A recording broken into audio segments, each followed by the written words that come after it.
Baylor has a new OC, and they are keeping players, but they might be poor or they might be rich, depending on who from Baylor you ask.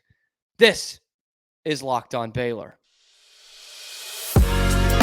You are Locked On Baylor, your daily podcast on the Baylor Bears, part of the Locked On Podcast Network, your team every day. Welcome to another episode of Locked On Baylor, brought to you by FanDuel. I'm your host, Cam Stewart, and happy December. Wake up, it's the first of the month. You're welcome. I believe it's National AIDS Day, actually, December 1st, coming after St. Andrew's Day, yesterday on November 30th. And to celebrate that, Dave Aranda and the Baylor Athletic Department made the call to Jake Spavital to come home to Texas and be their next OC. I'm jacked. I'm excited about that. I really am. It might seem weird because you don't get that response unless it's like a Cliff Kingsbury, right? Who might not even be a great fit, but you know he's an offensive genius, right? Or an Eric Bieniemy, or Josh McDaniels as a coordinator, not as a head coach. Take your pick. But of the ones that were laid out, especially by me, again, who was on top of this first, I just thought Jake Spavital just made so much sense with all the stops he's had, the success he's had at every stops, the quarterbacks he has trained. It just makes a ton of sense. And I like that he is a guy with some head coaching experience. I never disliked that part of Baylor's search. I just hated that they were kind of backing themselves into a corner. But he's a guy who could use the job in terms of getting back to a head coaching position. He was doing a damn fine job at Cal last year, but a little bit more exposure here down in Texas and in the Big 12 than you would at Cal, to be quite honest with you. And what I like the most about it is the change in style. I've always been a Jeff Grimes defender. I still am. But in terms of bringing in good skill player recruits from the state of Texas out of high school, not that the wide zone is always going to keep them away, but sure, the spread offense is going to help. That's what these kids are playing in high school. That's what's fun for them. It's not quite the Bryles attack that we saw a decade ago, but actually a lot like the Jeff Lebby offense that we've seen at Oklahoma, because Spavital is a Dana Holgorsen disciple. And I think that's the connection we got here is, he never coached with Dave. They never overlapped at a stop, but Dave has overlapped with Dana Holgorsen in their days at Tech, and has clearly kept a pretty close personal and professional relationship with Dana over the years. I mean, we've heard about it since he's been here at Baylor. And he wanted to play Houston back in 2020. That didn't work out. Remember, the bus was here, the truck was here, but COVID put a stop to it. And so I think that's where he's getting the recommendation is from Holgorsen. And I wonder if that phone call was Dave asking, "Hey, Dana, how'd you like the job?" And Dana saying, "Yeah, that's a bit of a dumpster fire you got there, Dave, but I know just the guy."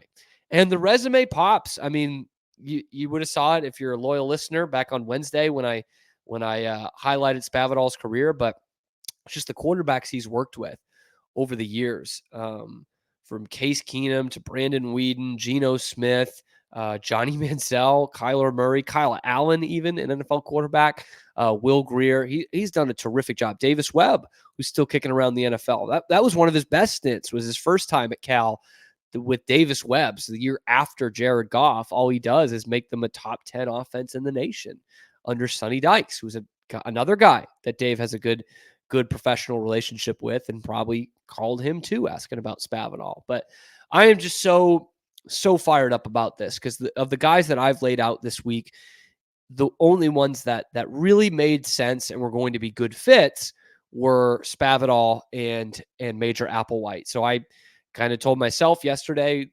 if they go, well, not whichever one they go with, but if they go with one of these two guys, I'm going to be happy. And I am happy. And the big reason, not just because of the quarterbacks who he's been whispering in their ears and young days in their career, but also the way he can do it quickly. Cal is a doormat. I mean, Cal is not a competitive football program, at least in my lifetime, and not too much before that. They've had some great players, sure. Hall of Fame quarterback, definitely, and Aaron Rodgers, but they were just a doormat, a homecoming team in the Pac-12, and they would make the occasional bowl game. It's not crazy for them to go to a bowl game, but they made a bowl this year in a competitive Pac-12, a conference that was better than the Big 12, and they made a bowl game and Baylor didn't. And what jumps off the page even more with that is they have one scholarship quarterback who had kind of pedestrian numbers, but their offense improved vastly from 2022. They moved up 40 spots in the national rankings of total offense. They went from dead last in the Pac-12 in 2022 in rushing yards per game, which was like 96 a game, up to fourth this year at 181 per game, which is significantly better than Baylor did, by the way. And they were not in the top 10 of total offense in the Pac-12 any year that Justin Wilcox was there. He's their head coach. This was his 7th year. And finally, they cracked that with being 7th in a competitive Pac-12. So, and they moved up almost 10 points, 23 points a game to 32 points a game. Again, the casual fan might hear that and think, that's still not great. To do that in 1 year without your guys in there is impressive. It truly, truly is. And that's the situation he's going to come into here. He's going to come in year one with a lot at stake. Dave Aranda's job and the future of this program at stake this year. And he's not going to have all his guys in there. It's not going to be all his personnel. Now, I say it's not going to be all those guys because he will have the chance to bring some guys in because Jake Spavital knows the transfer portal. That was actually a huge knock against him when he was at Texas State. 4 years as the head coach at Texas State. Wasn't a good tenure by any means, but there was this feeling that he was ignoring Texas high school football, and he was just hitting the transfer portal hard. And I think that's not a bad move by Jake Spavital. It didn't work out, but on paper, you're thinking, I'm Texas State. Yeah, I've got the greatest recruiting hotbed of any state in the nation, sure. But I'm like 20th in line there. And there's more kids going out of state to play football from Texas high schools than ever. 2 of the best quarterbacks in the state this year at the high school level, Sawyer Anderson at Parish Episcopal, Marcus Davila at Midland Lee, are going to Purdue. So even the top prospects aren't necessarily staying in Texas over middle of the road Big Ten teams. So he was right on that with that one. And it doesn't mean he doesn't have connections in Texas high school football. Again, he was an OC and a quarterback coach both at Houston and at A&M. So he absolutely knows where to go, how to recruit. I mean, he recruited Kyler Murray. So he knows the connections in this state, and he's going to hit the portal hard, which is what Baylor needs for a win now kind of mentality. He's going to need to bring in another quarterback. That doesn't mean it's someone who's going to unseat Sawyer Robertson, but you will need some depth there. You've only got 2 scholarship quarterbacks right now, and you'll have Nate Bennett next year, but obviously a true freshman. So you will need to probably bring someone in the portal to give some competition up at the top. So I'm really excited about Jake Spavital and the spread offense that he's bringing here and the way he can adjust.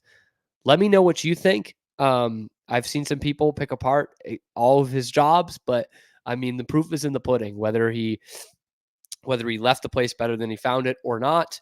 Either way, it's been good every time. So let me know what you think down in the comments. We got some slightly negative things to talk about with Baylor once again, if you can believe it. But what isn't negative is my friends over at FanDuel, and a proud sponsor of today's video. As the weather gets colder, the football and sports in general stays hot on FanDuel. Right now, new customers get $150 in bonus bets with any winning $5 moneyline bet. I can't bury the lead here. I got to get that out of the way. $150 if your team wins, okay? But what I am burying is how much I love FanDuel, because they make it so easy for me, who's still kind of a neophyte when it comes to the sports gambling world. I definitely don't know as much as a lot of people my age. I root for teams to win. but now I get an interest in every game because of FanDuel. They could do spreads, player props, over-unders, anything you can think of. And this is the absolute best time, not just because of the sports landscape, but because of this deal that I'm going to repeat to you. New customers get $150 in bonus bets with any winning $5 moneyline bet. Again, that's $150 if your team wins. So visit FanDuel.com/locked-on. That's FanDuel.com/locked-on to take advantage of that deal. FanDuel, official partner of the NFL. From NFL to NIL, it's a buzzword in college football. It's something that gets the people paying attention and watching your YouTube videos, but it's been such a complicated thing at Baylor specifically. It's been a roller coaster of 2 years of NIL for a lot of schools, but the way we perceive it at Baylor it seems to be changing every day. At the beginning, I thought Baylor is never going to be competitive in NIL. Just never. Okay? Because, small school, small alumni base, these big state schools are going to be what just takes over. And that's obviously most of the college football landscape anyway. But then again, I just thought you weren't going to get these plucky Baylor teams every couple of years, these plucky TCU teams, even someone like a Washington State who is, a state school, but not all that big. So all that to say, I thought they were going to fail pretty bad at it. But then I see schools that are similar to Baylor and similar in size that are doing pretty well at it. And then we start to hear throughout this year from Mack Rhoades and Javon Overshone from the Baylor football department, athletic department, I should say, that NIL is actually going pretty well. And from the sources I've heard inside those buildings, that is right. Baylor's not doing too poorly. Their players everyone's getting compensated. And then I hear a week and a half ago too, he said it twice, from Dave Aranda that he doesn't know how to handle NIL and he doesn't want to handle NIL. I mean, he literally said that in his press conference last Monday I don't like the transactional portion of it. It makes me uncomfortable. I don't want one guy making more than another guy. Welcome to the US of A, buddy. But specifically, welcome to college football.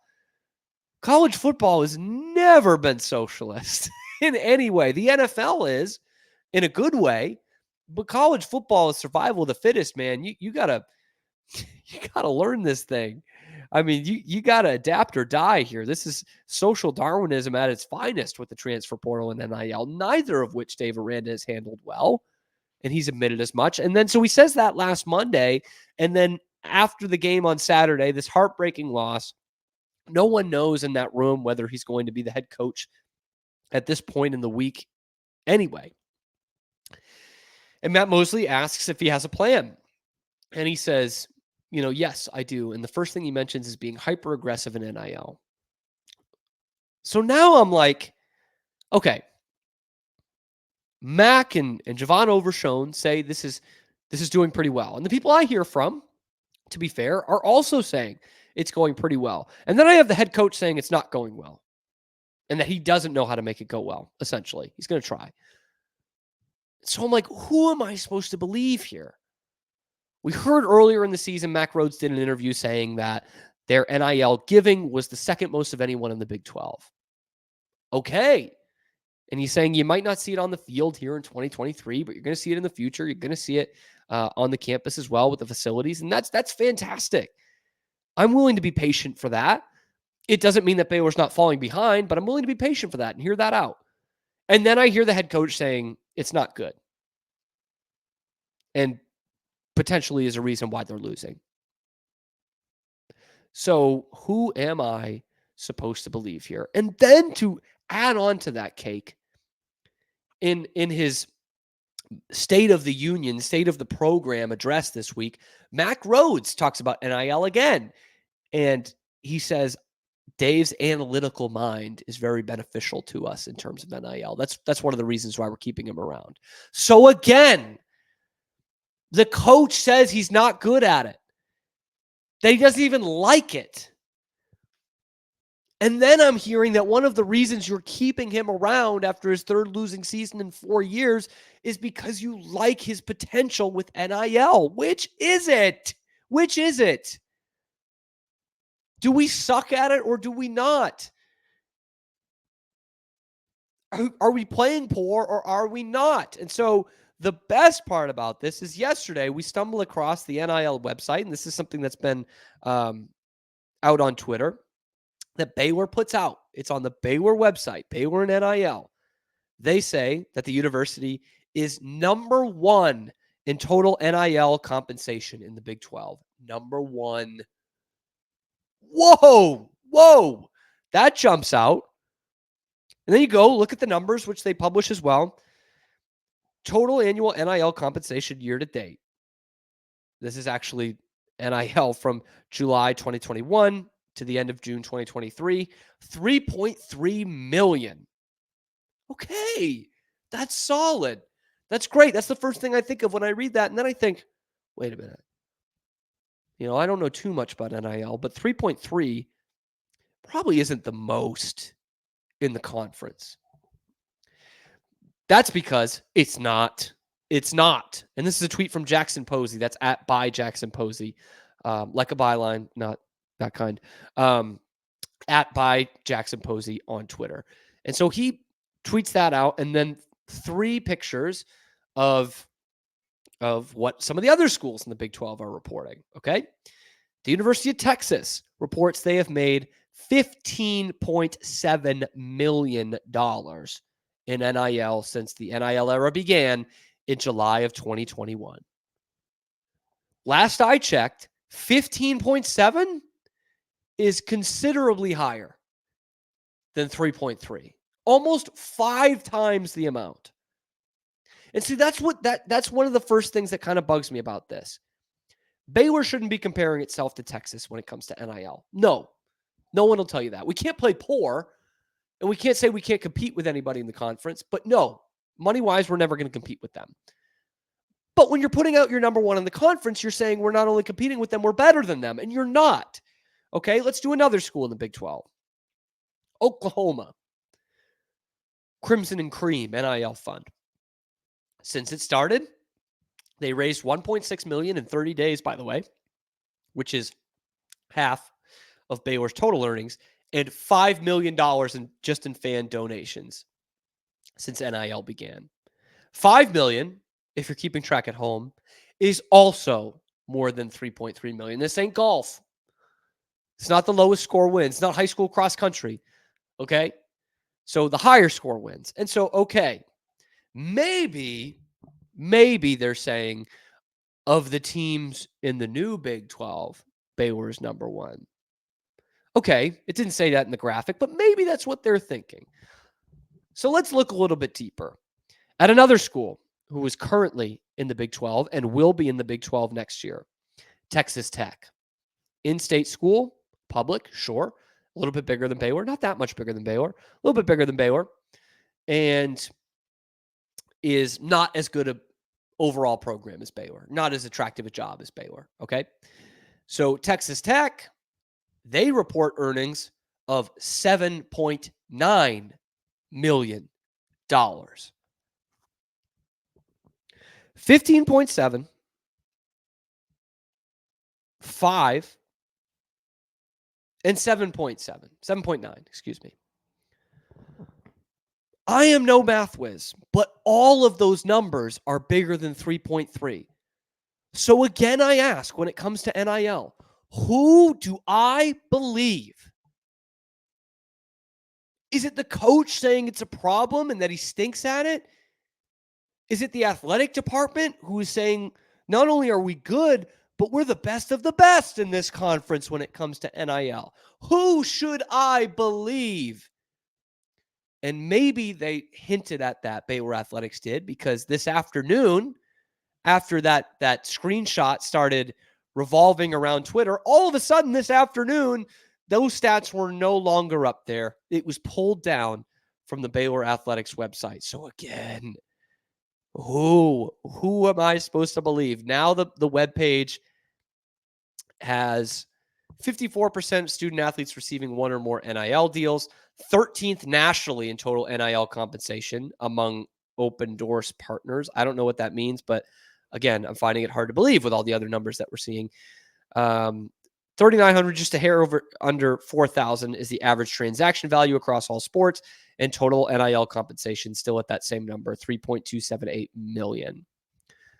But what am I believing? Is Baylor poor or not? I don't get it. And I feel like the less open you are with the fan base, the worse this gets, because the fans and the alumni are the ones that are paying for this. They are the ones funding it. And there are Baylor people out there that want to help, that want to make this better. We've had to suffer through these last 2 football seasons. We want to make it better. I don't have the money for that, but other people want to make it better. And when they're not being upfront, or they're just giving you what seems to be a falsehood that would actually deter you from giving money, I need more transparency here. I know they don't have to do it, but I need more transparency if I'm going to be getting these conflicting reports. Either you're good at it or you're not. And I'm leaning towards the fact that they are good at it, just from what I've heard and people inside those buildings and from some players. But then again, I don't know who to believe. I just don't. And I want to believe. I'm like the X-Files. I want to believe. How do you think Baylor's NIL situation is going? What can be done to stop it or fix it? I should say, not stop it. Keep going. What could be done to fix it? And who should I be believing here? Am I missing something? Am I misconstruing something in this NIL world? Please let me know down in the comments. And looking again at a positive thing within Baylor football. It's not easy to do these days, but Dave Aranda, while also talking about NIL on the podium after that final game that lost to West Virginia, he also said this, and he's very open and candid about it. He's like, look, there are guys on my team right now that are getting calls from other coaches. And this is the college football world these days, is that I'm not just recruiting the next team, I am recruiting this team. I am keeping these guys here. And for all the talk of how young we are in the secondary and how that's a great mark for the future, I, Dave Aranda, also have to keep them in the building. And he knows that that's a challenge. And so far, so good for the most part. You don't like seeing Blake Shapen leave. Your starting quarterback leaving in the portal is rarely a good thing, right? But talking about all of these young guys, especially on the defensive side of the ball, they're announcing that they're staying. Obviously, Caden Jenkins did that before the TCU game. But now Carl Williams has announced that. Devontae Tazzino has announced that. Dawson Pendergrass on the offensive side of the ball has announced that. So 2 guys who were honorable mention for freshman of the year, offense and defense, Caden Jenkins and Dawson Pendergrass, not in that order, and their teammates have committed to staying. And they've tagged G2G, which is the Baylor NIL fund, in all of those tweets. So it seems a little silly, but I'm going to say that's a good thing, because that means more money is going to be coming in. And I can't be the guy who sits here and says that there's going to be a mass exodus, which I still think there will be. And I think with this now, it's quantity of players leaving over quality of players. Because talking about a great foundation and freshmen that are out there is all well and good, but when you're on a 3-9 team, that's also in the Power 5, so you know you're a Power 5 talent already. But when you're a 3-9 team in the transfer portal era, that is no guarantee at all you're going to keep these guys. But so far in a week, he's gotten at least 4 recommitments to the program of 4 guys who, if not starters, were absolutely contributors to this team. Even Tazzino and Pendergrass, who didn't start the year that way. So that's big. You take the wins where you can get them, and these are wins by the Baylor coaching staff. Now, that doesn't mean that these guys will be starting in the Big 12 championship game for you in 3 years, because you still need to start winning. And there's time for them to go in the transfer portal, by the way, in this cycle, but you need to start winning this year again. And it's a tall task. For as talented as those guys are, they're still pretty young. And the outlook on this team for next year, right now, again, on December 1st, doesn't look all that great. But I think they're going to hit the portal hard, like I talked about earlier in the show, with Spavital on offense, and keeping those guys and having some experience under their belt on the defensive side. That's big. I mean, I talked about it before. Caden Jenkins and Dawson Pendergrass, to be honest with you, those guys are foundational players on either side of the ball. I mean, Dawson Pendergrass is a guy who could be an every down back who can also be a threat in the passing game and will develop even more as a blocker. That is as good as it gets at this level. I mean, that's what you're looking for in NFL guys, and not everyone has that. And Dawson has shown flashes of all three of those things this season, especially just running the rock. I mean, his violent style, his north-south, that plays everywhere. That plays in any kind of offense. I think especially well in a spread offense. Like that kid and his skill set is someone you can put out there all the time. And speaking of that kid and their skill set, it's the same that goes for Caden Jenkins. He was a pretty good coverage corner this year. And that's something that takes a while. Every step you go up in football, specifically going from high school to college to the NFL, that does not happen overnight. The talent is just so much better across from you, whichever level you go up. And I think this kid is going to be able to cover and be a ball hawk. Mostly a ball hawk this year. 3 interceptions, 2 fumble recoveries, 1 went for a scoop and score. So he makes plays, which is, by the way, something you can't teach. And so if he's a kid who can develop into a lockdown corner who can also make plays, he's got Sundays written all over him. And I think he is going to develop into an NFL cornerback. I think his potential is off the charts from what we saw this year, albeit in a bad defense where you were looking for something positive anywhere you could find it. So it doesn't mean they're going to be here in 3 years, but mark these names down because this could be a watershed. If Dave is right about this, whether he's the coach or not down the line, if he's right about this, and these kids have the talent to develop into core guys on this team, and they're in the Big 12 championship game in a few years, we'll be looking at these guys, these defensive players, the same way we looked at the Jalen Petries, the Sherrell Bernards, the JT Woodses. They might not be that great because those are a couple of the best players that have ever played on the defensive side of the football for Baylor. But you remember those guys getting their playing time and earning their stripes in 2017, 2018, 2019. And they were foundational players on the best team that Baylor's ever had. So kudos. I've got to give the kudos so far to Dave and to his staff. There's uncertainty there. There's a new OC coming in. And guys are getting shifted around. Sean Bell's got a new job within the staff. So with uncertainty, to show stability is damn important for this team going forward and damn important for this head coach. And right now he's knocking it out of the park. So I gotta give the kudos where it's due. Anyway, do you agree with me? Do you think these guys are going to stick around and be part of a Big 12 championship team? Let me know down in the comments. Let me know what you think about Jake Spavital. Let me know what you think about NIL. Be sure to like and subscribe and leave a comment. All comments are super helpful because we are the only place that's giving you Baylor athletics, not coming straight from the university, every day, 5 days a week. And in weeks like this, it gets even crazier. So be sure to like and subscribe. Leave that comment. Follow us on Twitter, where we put out all our content and even some funny tweets sometimes. Rarely, but sometimes. We'll be back tomorrow with more football. Tomorrow is Saturday. We won't be back tomorrow. We'll be back on Monday with more football talk, look at the transfer portal a little bit, and then get into some basketball because they get some big games coming up. Thank you for tuning in, and this is Locked On Baylor.